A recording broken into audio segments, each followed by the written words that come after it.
আমরা সমাজে উইরা আসি নাই, আমরা এই দেশের নাগরিক। আমরা বসেন বসেন, আমরা ট্যাক্স হোল্ডার নাগরিক, ট্যাক্স দেই আমরা, আমরা ট্যাক্স ছাড়া এই দেশে থাকি না। ওয়াজ মাহফিলে আসি আমরা, অনুদান দিয়ে সার্বিক সহযোগিতা করে এখানে এসে দাঁড়াই। আর অনেক সবার কথা বলছি না, অনেক বক্তা আছে অর্থের বিনিময়ে এখানে আসে। বিচার করতে হবে। একজন সমাজবাসী, সমাজপতি, সমাজের যে কমিটি, সে যতটুকু এই সমাজের কল্যাণের কাজ করতে পারবে, একজন ইমাম কিন্তু পারে না। সে তো ইমামের দায়িত্ব নিয়ে বসে আছে। আর সভাপতি সাহেব যেই কথাগুলা বললেন, ওইগুলাই আমাদের পাথেওর জন্য যথেষ্ট। কেননা ওনারা আমাদের দেশের কর্ণধার, ওনাদের কৃপাই আমরা বেঁচে আছি। ওনাদের কৃপা যদি না থাকতো তাহলে হয়তো আমরা দেশে থাকতেও পারতাম না, বা দেশে থাকতামও না। কোথায় থাকতাম আল্লাহই জানে। বিদায় আমি কথা লম্বা করতে চাইতেছি না। আমিও আপনাদের কাছ থেকে বিদায় নিতেছি। আমার পরে যেই বক্তা উনি আসবেন, আমি আপনাদের কাছে অনুরোধ রাখব যে আপনারা ওনার কথা শুনবেন এবং দোয়া পর্যন্ত বসবেন, তারপরে এটাকে পরিসমাপ্তি ঘটাবেন। বলে আমি আমার কথা শেষ করলাম। ওমা আলাইনা ইল্লাল বালাগ।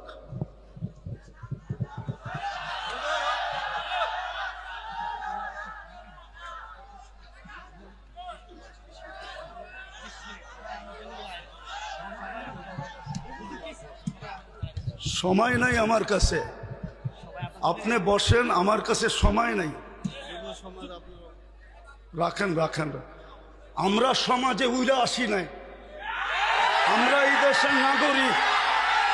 আমরা বসেন বসেন, আমরা ট্যাক্স হোল্ডার নাগরিক, ট্যাক্স দেই আমরা, আমরা ট্যাক্স ছাড়া এই দেশে থাকি না। আপনারা বসেন। আমাদের দেশের কালচার এটা হয়ে গেছে। সবাই হুজুরদের কথা বলে, কিন্তু হুজুরদেরকে আন্ডার এস্টিমেট করে। আমি পায়ে হাত দিয়ে বলবো, আমাকে কেউ আন্ডার এস্টিমেট করেন না। আপনারা আমাকে চিনেন না, আমার পরিচয় জানেন না। বসেন, আপনারা বসেন, আমার পরিচয় আপনারা জানেন না। আপনারা আমাকে আন্ডার এস্টিমেট করেন না। আমরা সর্ব ওয়াজ মাহফিলে এটা ভুগতেছি আজকে 16 বছর ধরে না। আমরা জন্ম থেকে জ্বলছি, যেটা বাংলাদেশের প্রবাদ বাক্য, আমরা জন্ম থেকে জ্বলছি। জন্ম থেকেই জ্বলা। আর কতদিন? আপনাদের পায়ে হাত দিয়ে বলি বসেন, আওয়াজ করবেন না, কেউ আওয়াজ করবেন না। আমাদের সময়ের দাম আছে, আমাদের সময়ের দাম আছে। এরকম যে আমাদের সময়ের দাম নাই বা আমাদের এইটা কইরা খাইতে হবে এরকম কোনো জরুরি না যে আমাদের ওয়াজ করেই খাইতে হবে। আমাদের খাওয়ার অনেক ব্যবস্থা আল্লাহ রেখা দিছে। যেই আল্লাহ আমাকে জন্ম দিছে, উনি আমার খাওয়া তৈরি করেন নাই না? খাওয়া ছাড়া আমাকে দুনিয়াতে পাঠায় দিছে যে আমাদেরকে এইভাবে কইরা খাইতে হবে। আপনাদের পায়ে হাত দিয়া বলি, আওয়াজ করবেন না। বাস আমি যেটা বলছি, সভাপতি সাহেব আমাদেরকে দিক নির্দেশনা ভালোই দেখাইছেন, খারাপ না।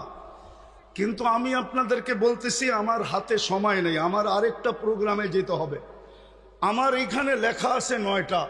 দেখেন যদি লেখা না থাকে। এখন বাজে কয়টা বলেন তো আপনারা? হ্যাঁ, আপনারা আপনাদের লেখার উপরে আন্তরিক না? আপনারা তো আন্তরিক না। আপনারা আমাকে 9টার সময় দিতে পারেন নাই। আপনারা এখন বাজতে শেষ 35 মিনিট আপনারা আমার লস করছেন। বিদায় আমি আপনাদেরকে সময় দিব কোত্থেকে?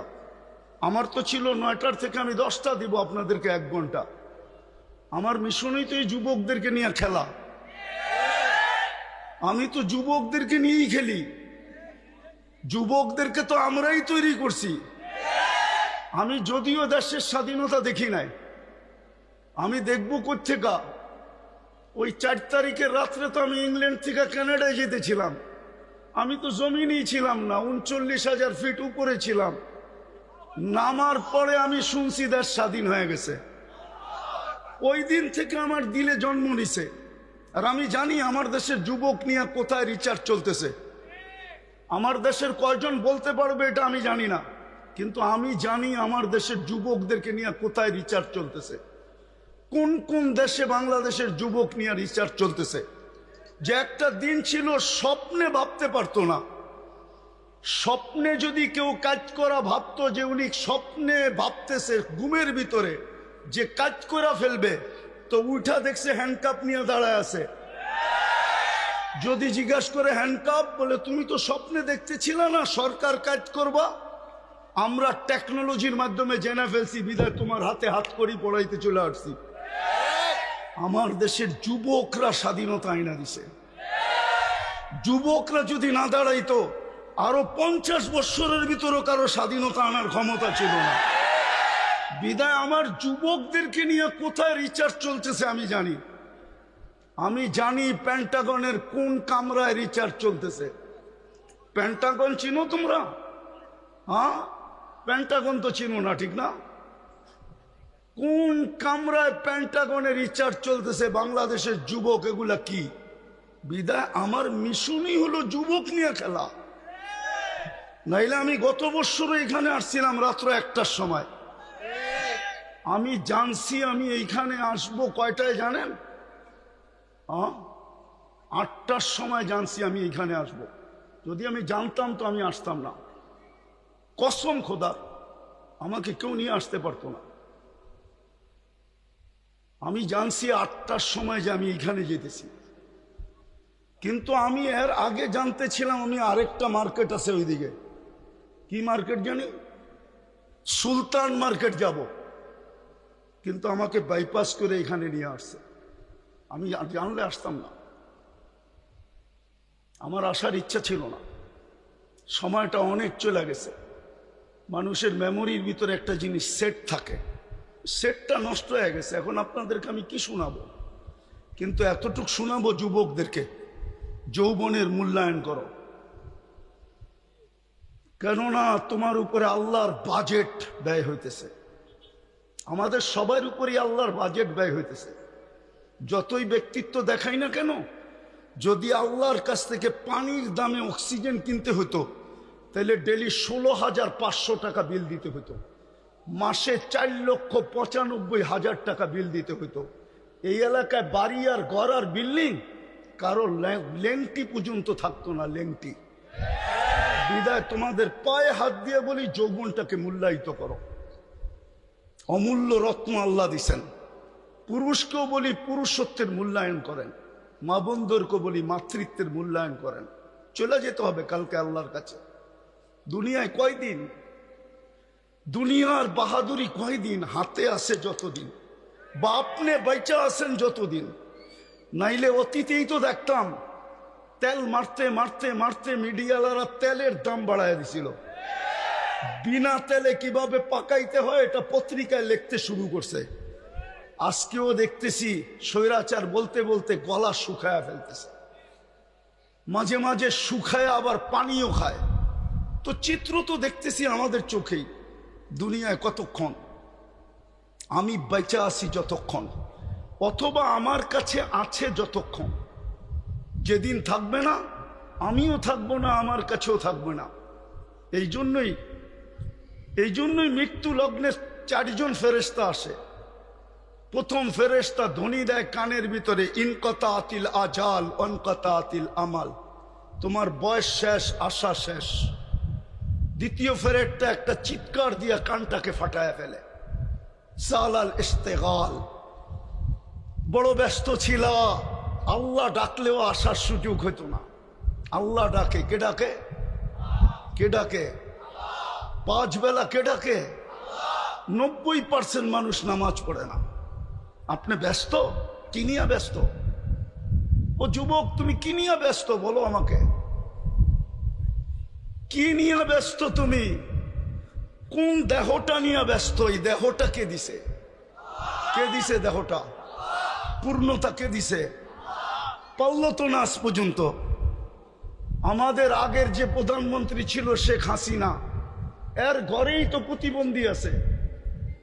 লক্ষ কোটি টাকার মানুষ পারল না তো প্রতিবন্ধিত্ব দূর করতে। নাইলে ওনার মেয়ে প্রতিবন্ধী সংস্থার চেয়ারম্যান হলো কি করে? ওনার ঘরে যদি প্রতিবন্ধী না থাকতো, না নাই প্রতিবন্ধী ওনার ঘরে, ওনারা কি জানে না? পূর্ণতা কে দিছে? হ্যাঁ, কে দিছে? এটার ভিতরে পূর্ণতা কে দিছে? এক পানির দামে যদি অক্সিজেন কিনতে হতো, ডেলি 16,500 টাকা বিল দিতে হইতো। তুমি কত শ্রম দিতা যুবক বলো? কয় টাকা বেতন করতা? কয় টাকা কামাইতা ডেলি বলো? শ্রম কতটুক দিতা? 100 গাদার শ্রম দিলেও তো 16,500 টাকা অর্জন করা মনে হয় সম্ভব হতো না। কে বাজেট ব্যয় করে? আরে বলেন না জোরে। ডেলি 16,500 টাকার বাজেট আল্লাহ ব্যয় করে।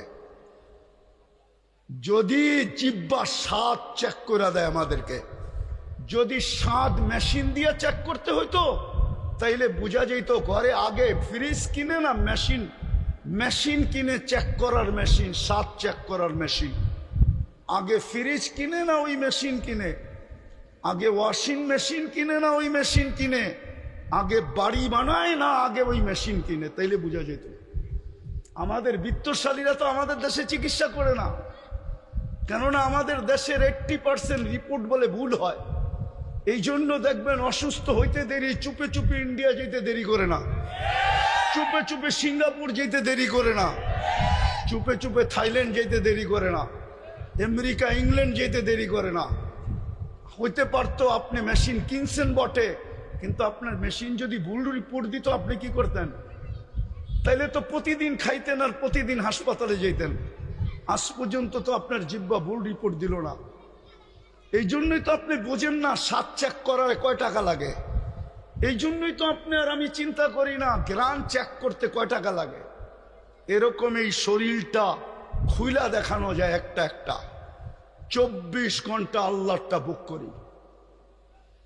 এই জন্যই তো আল্লাহ এক জায়গায় বলছেন, আফা হাসিবতুম আন্নামা খালাকনাকুম আবাস, তোর ধারণা কি তুই অনর্থক সৃষ্টি?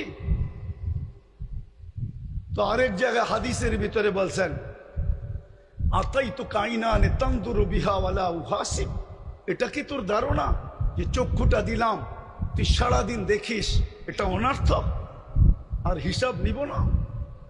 চক্ষুর ভিতরে কয়টা ক্যামেরা? 2 চোখে 26 কোটি ক্যামেরা। যুবক যখন তুমি তাকাও তো 26 কোটি ক্যামেরা একসাথে ফ্লাশ করে, একসাথে ফ্লাশ। যেরকম তোমাদের ক্যামেরায় ফ্লাশ হয়, এরকম 26 কোটি ক্যামেরা একসাথে ফ্লাশ হয়। আল্লাহ তো এটাই বলতেছে, আতাইতু কাইনানে তানদুরু বিহা ওয়ালা উহাসিব, এরকম দৃষ্টিশক্তি দিলাম আর তুমি সারাদিন দেখো আর তোমার হিসাব নিব না। আতাইতুকা উযুনানে তাসমাউ বিহা ওয়ালা উহাসিব, তোকে শ্রবণ শক্তি দিলাম, তোর ভাবনা কি হিসাব নিব না? আতাইতুকা লিসানান তানতিকু বি, তোকে বাক শক্তি দিলাম, সারাদিন বক বক করিস, তুই ভাবতেছ হিসাব নিব না? শুধু হিসাব নিব না, কোরআন বলতেছে ওয়া রাকিবুন আতীদ, মা মিন কওলিন ইল্লা লাদাইহি রাকিবুন আতীদ। আল্লাহ বলে 2 চৌকিদার বসায় রাখছি, অডিও চলতেছে, 24 ঘন্টার অডিও চলতেছে। এমন কি ঘুমের ভিতরে কি বলো ওইটা অডিও চলতেছে। যদিও ঘুমেরটা ডিলিট করে দেওয়া হবে, বাকি একটাও ডিলিট হবে না। আল্লাহ বলে আতাইতুকা আকলান তুমাইয়িসু বি, এরকম একটা ব্রেন দিলাম যেটা দিয়ে তুমি ভালো মন্দ বোঝো, আর তুমি ভাবো তোমার হিসাব হবে না, তোমার হিসাব হবে না। আতাইতুকা কলবান তাতাফাক্কারু বি ওয়ালা ইউহাসিব, আতাইতুকা ইয়াদানি তাবতিশু বিহা ওয়ালা ইউহাসিব, হাত দিয়া কর্ম করো, তুমি ভাবতেছো তোমার হিসাব নিব না। আতাইতুকা ইয়াদ রিজলানি তামশি বিহা ওয়ালা উহাসিব, 2টা পাও দিলাম চলার জন্য, তুমি ভাবো হিসাব নিবে না। আকুনতা সাগীরা ফাকাব্বারতুক ওয়ালা উহাসিব, তুমি তো ছোটই ছিল, বড় তো আমি করলাম, তুমি ভাবছো তোমার হিসাব নিব না। কুনতা যায়িফা ফাকাওয়াইতুক ওয়ালা উহাসিব, তুমি তো দুর্বল ছিল, তোমাকে তো সুঠামত্ব দিলাম, তুমি ভাবছো হিসাব নিব না। কুনতা জাহিলা ফাআল্লামতুক ওয়ালা উহাসিব, তুমি তো অজ্ঞ ছিলা, তোমাকে শিক্ষা দিলাম, তুমি ভাবতেছো তোমার হিসাব নিব না? কুনতা মিসকিনা, তুমি তো মার পেটের থেকে অসহায় আসছিলে, ফাআগনাইতু, স্বয়ং সম্পূর্ণ তো আমরাই করলাম, তোমার ধারণা কি তোমার হিসাব নিব না? এই জন্য বলতেছি যুবক, যৌবনের মূল্যায়ন করো, নাইলে কালকে কিন্তু হিসাব দিতে হবে। এটা দুনিয়া রঙ্গময়, যার মনে যা লয়। আল্লাহ ইচ্ছা স্বাধীনতা দিছে, দিকা ইচ্ছা মতো চলতে পারি। যদি ইচ্ছা স্বাধীনতা না দিতেন, তাহলে সারাদিন আল্লাহটা ভোগ করবে আর আল্লাহর বিরুদ্ধে বলবে, আল্লাহর বিরুদ্ধে বলবে, আল্লাহর বিরুদ্ধাচরণ করবে।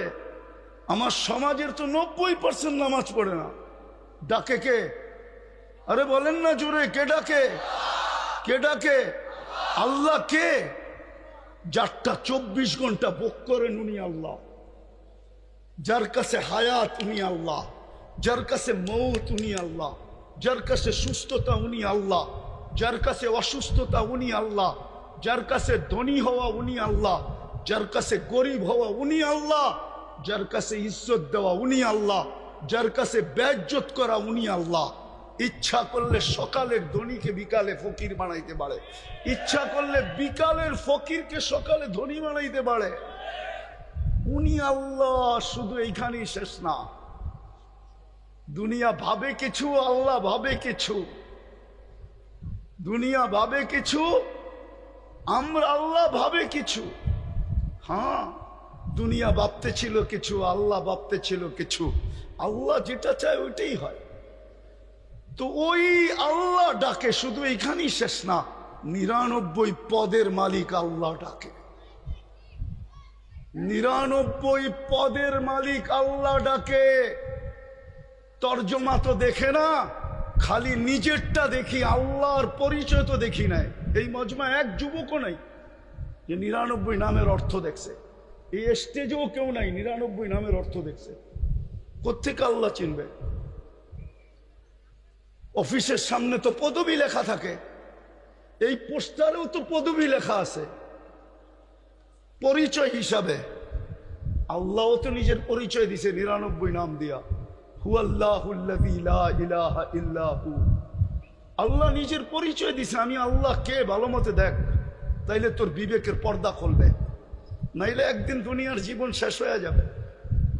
আজকে সূর্য এই এলাকায় বলতে বলতে ডুবছে, লান আউদ ফি হায়াতিকা আবাদা। হতে পারে কালকে তোমরা কেউ আমাকে উঠতে দেখবে না। আমি দুনিয়ার শত জায়গা চিনি এই 2 চোখে। আমি একটা দেশ তো দেখি নাই। এই পর্যন্ত 103টা দেশ দেখা শেষ আমার, 60টা মহাদেশ দেখা শেষ আমার। হ্যাঁ হ্যাঁ, আমি শুধু উন্নত দুনিয়া নিউজিল্যান্ড দেখি নাই, বাকি সব দেখা শেষ। আর আল্লাহর মেহেরবানি, দেখতে বেশি সময়ও লাগে না। আমার পাসপোর্টের যে অবস্থা এখন আছে, যদিও কথা মিডিয়ায় চলে যাবে, আমার এয়ারপোর্টে যে টিকিট নিলেই চলবে। আমি বড় অহংকার করে বলতেছি না, আমি চিনি দুনিয়ার ওই জায়গা, এক রাত্রে মাটির সাথে মিশিয়ে দিয়েছেন। ওই জায়গা চিনি যে জায়গায় ঈসা আলাইহিস সালাম দাঁড়ায় জিজ্ঞাসা করছে এক রাত্রে কিভাবে সমূলে ধ্বংস করলো। তো বলছে বিতনা বিল আফিয়া আসবাহনা ফিল হাভিয়া। ফুর্তি করতে করতে ঘুমায় গেছিলাম, নিশ্চিন্তে সকালে উঠা দেখি হাবিয়া দুজকের ভিতরে। আজকে সূর্য বলতে বলতে এই এলাকায় ঢুকছে, এখনো মাটিটা বলতেছে তামসি আলা যাহরি মাসিরুকা ফি বাতনি। হইতে পারে এইখান থেকে উঠা কেউ বাড়িতেও পৌঁছতে পারবে না। এর আগেই শোনা যাবে হাসপাতালে নিয়ে গেছে, ডাক্তাররা ঘোষণা দিছে ডেড, চলে গেছে দুনিয়ার থেকে। হইতে পারে এরকম। এই জন্য মাটি 24 ঘন্টা বলে তামসি আলা যাহরি মাসিরুকা ফি বাতনি। আমার পিঠে চলমান, অতি সত্তর তুই আমার পেটে আসবি, তারপরে দেখবি ব্যবহার। এই জন্য আমি শেষ জায়গায় চলে আসছি। যুবক, তোমাদের পায়ে হাত দিয়া বলি, শুধু তোমাদের আয়োজন দেখে এতটুকু লম্বা করলাম, তোমাদের পায়ে হাত দিয়া বলি, যৌবনের মূল্যায়ন করো। ওই যুবক নিজেকে বানাও যাতে আল্লাহ দেখা তোমাকে বলে লাউলা শাবাবা খুশা। দুনিয়ার মানুষ তোমাদেরকে ইজ্জত দিলে কতটুক দিবে? আমি জানি দুনিয়ায় কতটুক মানুষকে ইজ্জত দেয়, কতটুক দিবে দুনিয়ার মানুষ ইজ্জত। যদি দুনিয়ার মানুষ ইজ্জতই দিত, তাইলে এখন বলতে হয় রাজনীতি কথা বলতেছি না, মনের কথা বলতেছি। হ্যাঁ, তাইলে জুলাই সনদ নিয়ে এত টাল বাহানা কোনোদিন হতো না।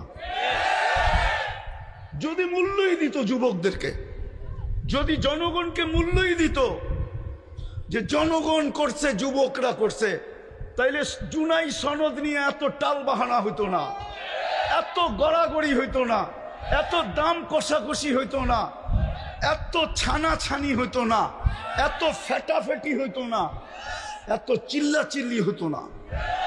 দুনিয়ার মানুষ কতটুকু দাম দিবে? দুনিয়ার মানুষ অতক্ষণ দাম দিবে যতক্ষণ তুমি চামচ হইতে পারো। বাস, তোমার তরকারি বাড়া শেষ, তোমার প্রয়োজন শেষ। আমার কথা বিশ্বাস করো, আল্লাহ তোমাকে দাম দিবে যদি তুমি মূল্যায়ন করতে পারো যৌবনে। আমি হাদিস থেকে দেখাইতেছি কতটুকু দাম দিবে।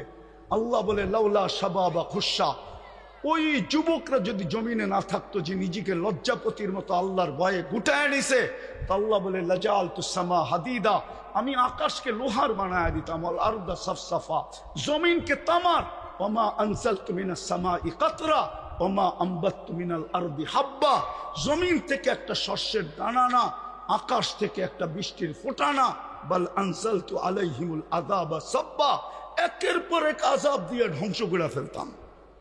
আর করবেন না কেন? আল্লাহ ডাকে, তারপরও তো আসে না, বলে আমি ব্যস্ত, আমি এই কাজে সেই কাজে, এই সেবায় সেই সেবায় ব্যস্ত। আল্লাহ ডাক, যে আল্লাহ অস্তিত্ব দিল, 99 পদের মালিক। শুধু আল্লাহ হইলে না মনকে বুঝাইতে পারতাম, শুধু আল্লাহ তো না, রহমান, রহিম, মালিক, কুদ্দুস, সালাম, মুমিন, মুহাইমিন, আজিজ, জব্বার, মুতাকাব্বিরুল খালিকুল বারিকুল মুসাব্বিরুল গফফারুল কহ্হারুল ওয়াহ্হাবুর রাজ্জাকুল ফাত্তাহুল আলিমুল কাবিদুল বাসিতুল খাফিদুর রাফিউল মুইসুল মুতিল্লুস সামিউল বাসিরুল হাকামুল আদলুল লতীফুল খবীরুল হালিমুল আযীমুল গফুরুশ শাকুরুল আলিয়ুল কবীরুল হাফিজুল মুকিতুল হাসিবুল জলিলুল করিমুল রাকিবুল মুজিবুল ওয়াসি আল হাকিমুল ওয়াদুদুল মজিদুল বাঈতুশ শহীদুল হকুল ওয়াকিলুল কবিয়ুল মতিনুল আলিয়ুল হামিদুল মুসি আল মুবদি আল মুঈদ আল মুহয়ি আল মুমীত আল হাইয়্যু আল কাইয়্যুম আল ওয়াজিদ আল মাজিদ আল ওয়াহিদ আল আহাদ আল সামাদ আল কাদির আল মুক্তাদির আল মুকদ্দম আল মুআখ্খার আল আউয়াল ওয়াল আখির আল যাহির ওয়াল বাতিন আল ওয়ালি আল মুতাওয়ালি আল বাররু আত তাওয়াব আল মুনতাকিম আল আফু আর রউফ মালিক আল মুলক যাল জালালি ওয়াল ইকরাম আল মুকসিত ওয়াল জামি ওয়াল গনিয় ওয়াল মুগনি আল মানি আদ দার আল নাফি আল নূর আল হাদি আল বদি ওয়াল বাকি আল ওয়ারিস ওয়াল রশিদ আস সাবুর জল্লে চালালু 99 পদের মালিক আল্লাহ ডাকে। 90 ভাগ আসে না নামাজে, 90 ভাগ নারী পুরুষ নামাজ পড়ে না। সে এক কাহিনী দিয়ে ইতি টানতেছি, এই জন্যই এক আল্লাহওয়ালা কবরস্থানে বৈশা কাঁদতে ছিল। এক যুবক জিজ্ঞাসা করছে, বাবা তুই কবরস্থানে কাঁদিস কেন? এইখানে তোর কান্না দেখবেই বা কে? আর তোর যদি কোনো প্রয়োজন থাকে মিটাইবই বা কে? তুই লোকালয়ে কাজ যায়া। তো বাবা বলতেছে, কেন কাঁদতেছি জানিস যুবক? বললে কি তুই বুঝবি? বলে বল না বাবা, দেখি বুঝে আসে কিনা। তো বাবা বলতেছিল, চোখে দেখতেছি, চোখে। এই মানুষগুলা যখন দুনিয়ার উপরে ছিল, আল্লাহ 24 ঘন্টা মাফ করার জন্য ডাকতেন, কিন্তু কেউ মাপের জন্য হাত উঠাইত না। আজকে 24 ঘন্টা আল্লাহ মাফ করার জন্য ডাকে। যুবক, তোমাকে 24 ঘন্টা ডাকে। এখন তো প্রথম আকাশ থেকে ডাকতেছে। ইমাম বুখারী বলছে, আমি বলি না, হালমি মুস্তাগফির ফাগফির আলা। তারপরে বাবা বলতেছিল, বেটা সচক্ষে দেখতেছি এখন সবাই 24 ঘন্টা মাপ চাইতেছে, আল্লাহ একবারও তাকায়া দেখে না। জানি না কথাটা যুবকদের দিলে লাগাইতে পারছে কিনা। আজকে মাফ করার জন্য ডাকে, কেউ হাত তোলে না, না নারী, না পুরুষ, না যুবক, না বৃদ্ধ, না শাসক, না শাসিত, কেউ হাত উঠায় না। কবরে যাওয়ার পরে মাপ চাবে, ওই দিন আল্লাহ আর তাকায় দেখবে না। এই জন্য আসো যুবক, যৌবনের মূল্যায়ন করুন। পুরুষদেরকে বলতেছি পুরুষত্বের মূল্যায়ন করেন। মা বলতে বলতেছি মাবুদ, নারীত্বের মূল্যায়ন করি। প্রত্যেক শ্রেণীর মানুষকে বলতেছি মূল্যায়ন করেন। মৌত কখন চলে আসবে কেউ জানে না। ওইখানে কোনো পরিচয় চলবে না। যদি চলতো, একটা বলতেছি একটা, তাইলে আবু তালেবের কবর আজকে 25-30 না 89 থেকে এই পর্যন্ত আমাকে কাঁদাইতো না। হ্যাঁ হ্যাঁ, 89 থেকে প্রথম আমি মক্কা গেছি 89-এ, 89 থেকে নিয়ে এই পর্যন্ত প্রতি বছর আমাকে কাঁদাইতো না। একবার না, যতবার যেই ততবারই কাঁদায়। আমি চিনি উনার কবর কোথায়, কার পাশে, কোন কবরস্থানে, যেটাকে ওলামারা জান্নাতুল মুআল্লা বলে, উপরের জান্নাত, মক্কার কবরস্থান। কার পাশে? খাদিজাতুল কুবরা রাদিয়াল্লাহু তাআলা আনহার পাশে আবু তালেবের কবর। ওই কবর আমাকে কোনোদিন কাঁদাইতো না। বললাম তো 89 থেকে কাঁদাইতেছে, প্রতিবার 2 বার 3 বার, প্রতি বছর বহুতবার কাঁদাইতো না। আপনি চেনেন না আবু তালেবকে? সম্পর্ক কার সাথে ছিল আপনি এটাও জানেন না। আপনি কোত্থেকে জানবেন মুহাম্মদুর রাসূলুল্লাহকে? একটা কথা বলি, কবরে প্রথম প্রমাণ করতে হবে, প্রথম কবরের সুয়াল। যারা বলে প্রথম সুয়াল কবরের মান রব্বুকা, এটা মনে হয় তেমন ঠিক না। 3টা প্রশ্ন হবে, এটা ঠিক, কিন্তু প্রথম প্রশ্ন হবে মা কুনতা তাকুলু ফি হাদার রাজুলি মুহাম্মাদিন। ইমাম বুখারী লেখছেন, ইমাম মুসলিম লেখছেন রহমতুল্লাহ আলাইহি, প্রথম প্রমাণ করতে হবে আল্লাহর রসুলের রঙে তুমি কতটুকু রঙিন ছিলা। কেননা মুহাম্মদুর রাসূলুল্লাহ না হইলে আমরা আল্লাহ চিনতাম না। হ্যাঁ, আল্লাহ চিনতাম না, দিন চিনতাম না, কোরআন চিনতাম না, কোরআন পাইতাম না। মুহাম্মদুর রাসূলুল্লাহ না হইলে এক রাত্র 83 বৎসরও পাইতাম না।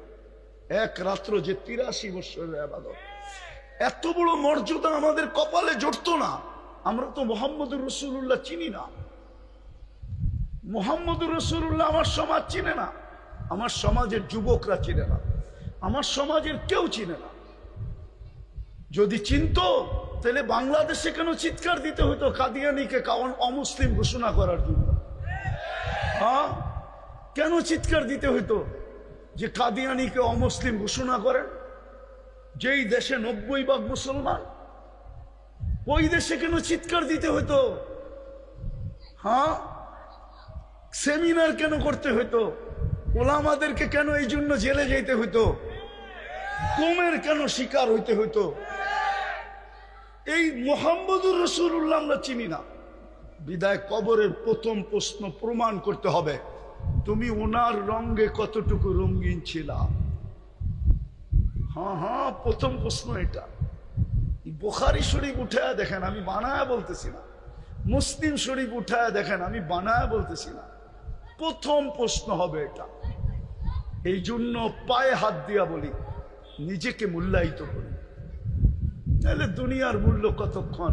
কবির কথাই তো সত্য, মিলে খাক মে আহলে শাহ कैसे कैसे, जमी खा गई नौजवान कैसे कैसे, अजल ने न छोड़ा किसरा न दारा, उसी से सिकंदर सफाते भी दिहारा, हर एक लेके क्या क्या हसरत सुधारा, परा रह गया यही ठाट सारा, बचपन ने तुझे बरसों खिलाया, जवानी ने मजनू बनाया, बुढ़ा पे आके फिर क्या क्या सताया, अजल तेरा कर देगी बिल्कुल सफाया, तुझे दुल्हन के रहो सबसे आला, हो जीनत निराली हो फैशन निराला, यूं ही जिया करता है क्या मरने वाला, तुझे हुस्न जाहिर ने धोखे में डाला, जगह जी लगाने का दुनिया नहीं है, ये इबरत की जा है तमाशा नहीं है, अफा हसिबतुम अन्नमा खलकनाकुम अबस।